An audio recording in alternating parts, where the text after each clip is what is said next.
애터미 회원 여러분 안녕하십니까? 이제 2018년 무술년을 아주 보람차게 마무리했을 것으로 믿습니다.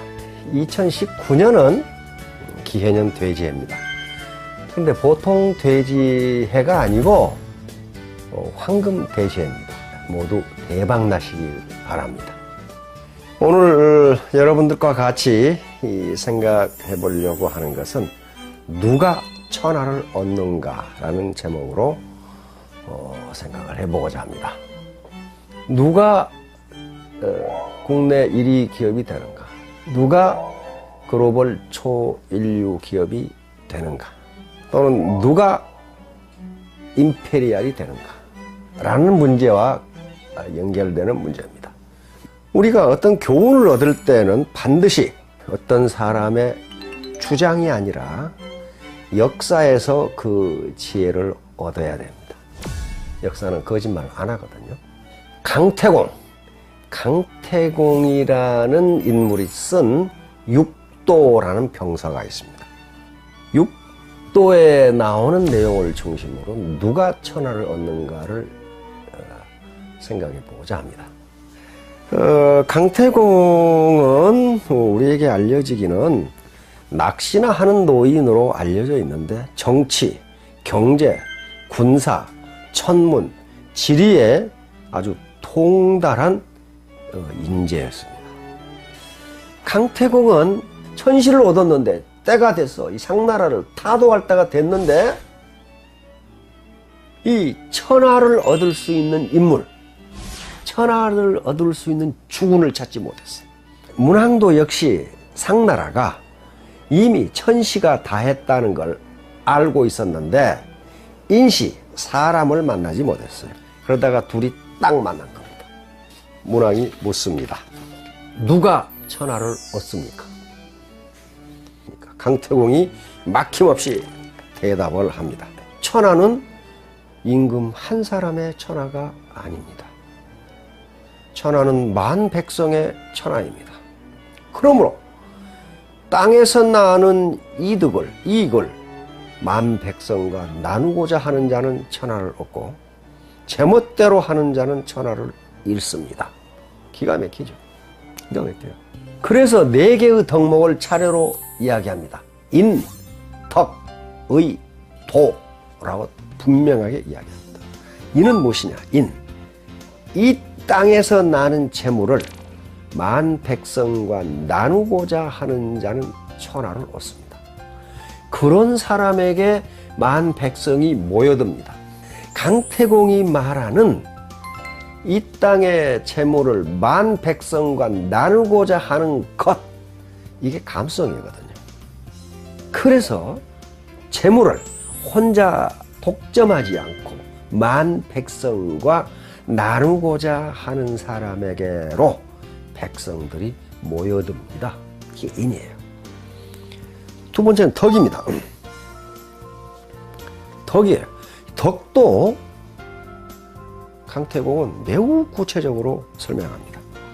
죽게 돼 있는 사람을 안 죽게 만들어주고, 어려움에 처한 사람의 어려움을 해결해주고, 우한에 시달리고 있는 사람의 그 질병을 고쳐주든지 구제해주고, 위급한 상황에 있는 사람을 구해줘야죠.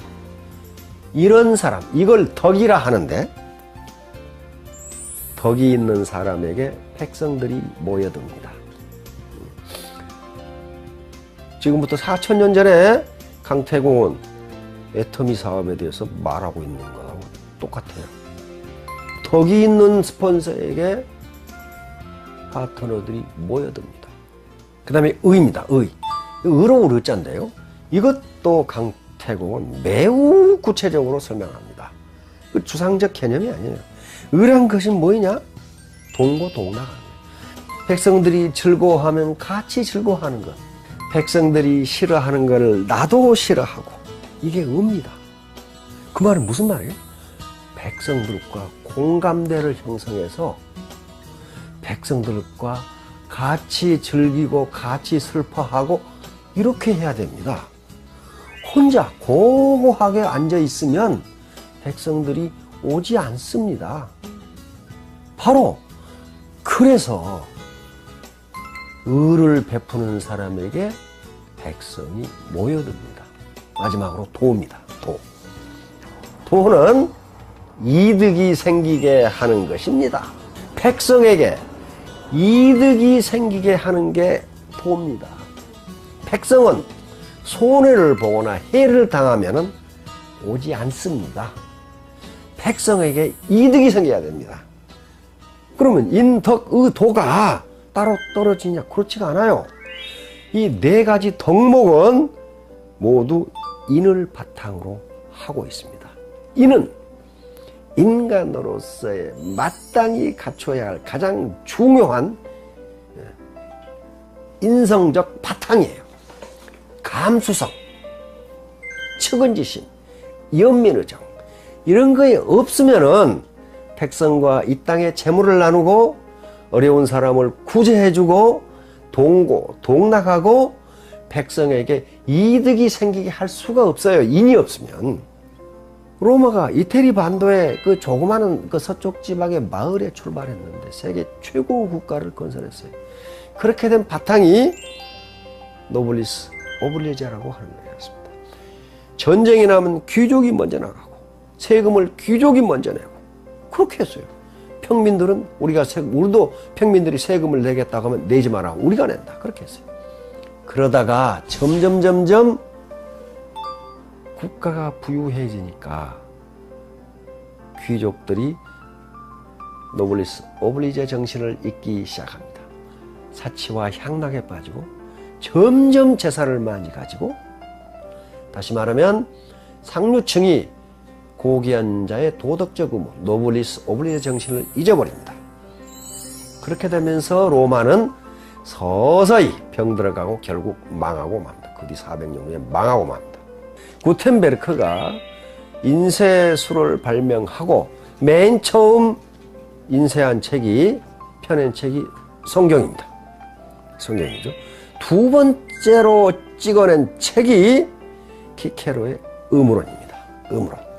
의무론은 바로 인간의 정의에 대해서 계속 이야기하고 있어요. 그런데 그 정의론의 키케로는 뭐라고 해놨냐 하면은 바로 우리 인간이 태어난 것은 자기 자신만을 위해서 태어난 것이 아니다. 인간은 서로 도움을 주기 위해서 태어난다. 우리 인간이 이렇게 모여 사는데 서로 인간은 이익을 주기 위해서 태어났기 때문에 상호 이익을 줘야 된다. 그러므로 자기가 가진 기술, 노동, 재능, 힘 이런 것들을 서로 주고받아야 된다. 그래야 사회가 결속이 되고 건강해진다. 이런 얘기를 해요. 이게 뭡니까? 애터미의 재심합력이에요. 재심합력. 그리고 애터미의 나누무 문화입니다. 자기 재능을 기부하고 힘을 기부하고 지식을 기부하고 이렇게 해야 그 조직이 건강해진다는 거예요. 자, 그러면서 우리 애터미가 강조하는 나눔의 문화를 이야기합니다. 의무론에 이런 시가 있어요. 잘 들어보십시오. 길 잃고 방황하는 자에게 친절하게 길을 가르쳐 주는 사람은 마치 자신의 등불로 다른 사람의 등에 불을 붙여주는 것과 같다. 그런데 남에게 불을 붙여 주었다고 해서 자신의 불빛이 덜 빛나는 것이 아니다. 내 등으로 길을 잃고 헤매는 사람에게 컴컴한 등에 등불을 붙여주면 그 사람도 밝아지는데 그렇다고 내 등불이 더 어두워지는 게 아니다.